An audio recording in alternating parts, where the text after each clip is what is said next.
All right, so are you ready to dive into Camper Van Beethoven? Let's do it. We're talking genre bending, we're talking absurdist humor, California vibes, but then also like some surprisingly deep cuts along the way. Yeah, they're full of surprises. And we've got Wikipedia entries, we've got YouTube comments, we even found a really cool old music review Oh, wow. that kind of guide us on our way. Taking it back. Yeah. It's a band that always keeps you guessing. Yeah, and they really kind of came out of that whole California punk scene, Right. but they weren't really defined by it. They emerged from it, but they refused to be limited by it. Yeah, exactly. They could have just ridden the whole like 80s indie rock wave, Yeah. but instead they were like, nah, we're going to do our own thing. Break up, get back together. Break up, reform, and they're still making music today. Right.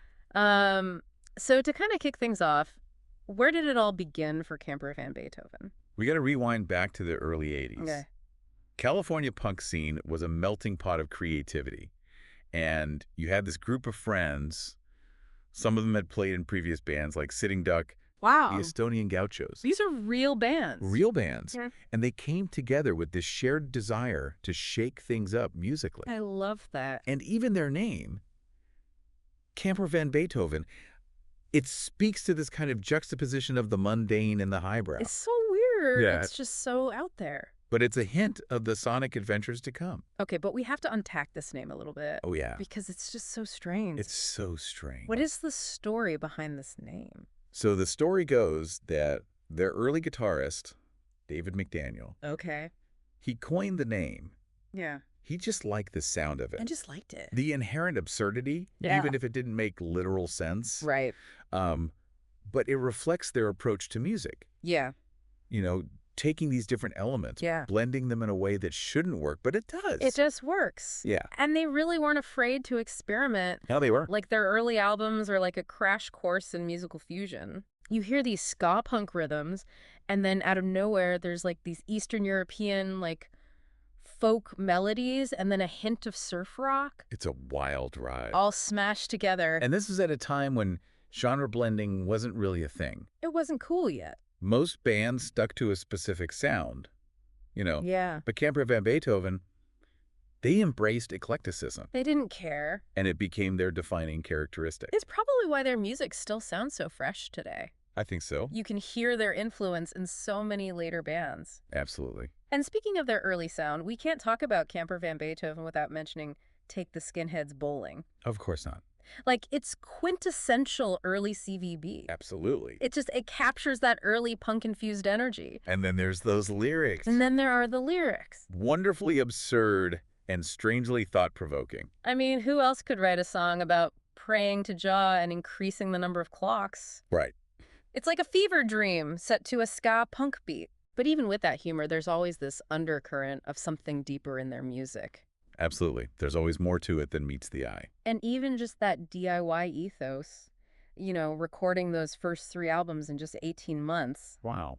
that just Yeah. speaks to the energy of the indie scene then. Absolutely. They were pioneers paving the way for countless indie bands to come. I love that. It wasn't just about the music. It was about taking control, Yeah. creating something unique, and doing it on their own terms. And that DIY spirit really shines through on Key Lime Pie. Totally. It's still quirky Camper Van Beethoven, but there's like this noticeable shift. Yeah, it's a new maturity to the songwriting, I think. Oh, for sure. The humor's still there, Oh, absolutely. but it's intertwined with these like melancholic reflections on life dreams, disillusionment. It's kind of bittersweet. Yeah. Like when I win the lottery, I feel like that song really exemplifies this. Oh, totally. That's a great example. That classic Camper Van Beethoven blend of like humor and heartache, Absolutely. especially that one line. Which one?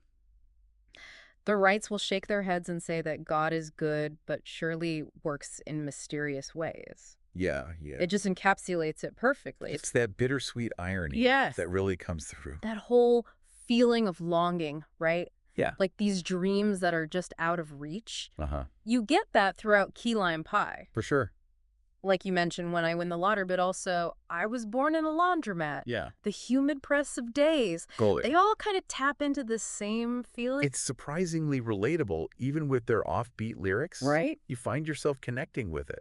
It's so weird. Yeah. And I think it's interesting that David Lowery has talked about how he writes from the perspective of an unreliable narrator.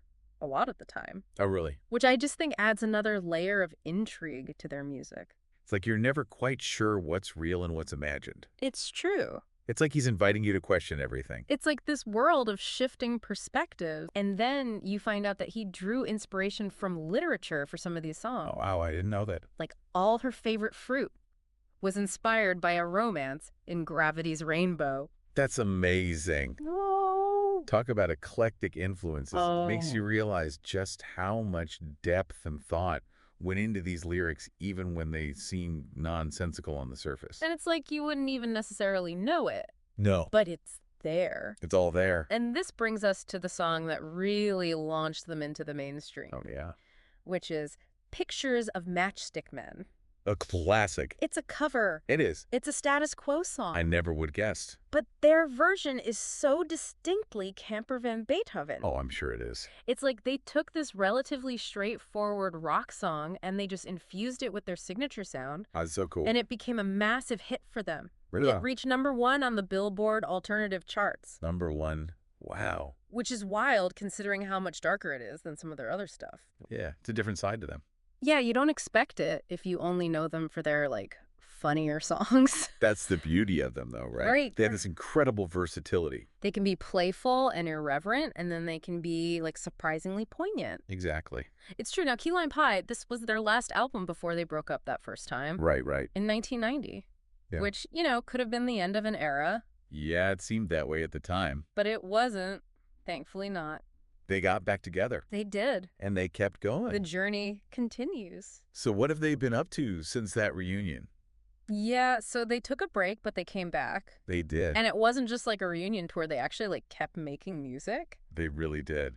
It's been pretty amazing, actually. Yeah. They've released some really great albums since then. Okay.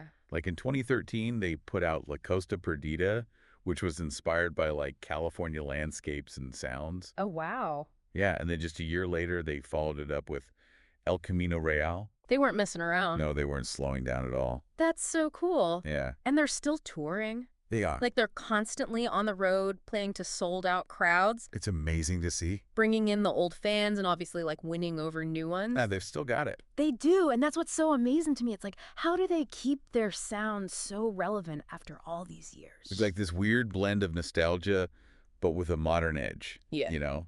It's true. Like it feels familiar, but also surprising. Right. Like a memory you didn't know you had. I love that. But then it takes these unexpected turns that you don't see coming. It's true. It's hard to pull off. Yeah. But they make it seem effortless. They really do. For anyone listening who maybe hasn't really gotten into Camper Van Beethoven yet, like, where would you suggest they start? Key Lime Pie is a great entry point. Yeah. You get everything that makes them special. The Yeah. genre bending, the thought-provoking lyrics, that bitter sweetness. Right. Plus, it's got pictures of matchstick men. So you can hear that whole status quo transformation. Yeah. It's a wild ride. It's true. Key Lime Pie is just like one of those albums you can put on and you'll be like tapping your foot to a ska beat 1 minute and then staring out the window contemplating the universe the next. Exactly. It's just classic Camper Van Beethoven. It really is. But it kind of brings up a question for the listener. For anyone listening out there, how would you define Camper Van Beethoven's music? Right. They've stumped critics for decades. It's true because it's like you try to put them in a box and they just break right through it. Exactly. They're an enigma, a musical puzzle that just keeps revealing new layers. And I think that's what keeps people coming back for more. Camper Van Beethoven, masters of genre-bending lyrical wit and a sound that's both nostalgic and surprisingly current. If you haven't already, go give them a listen. You might be surprised what you discover. You just might.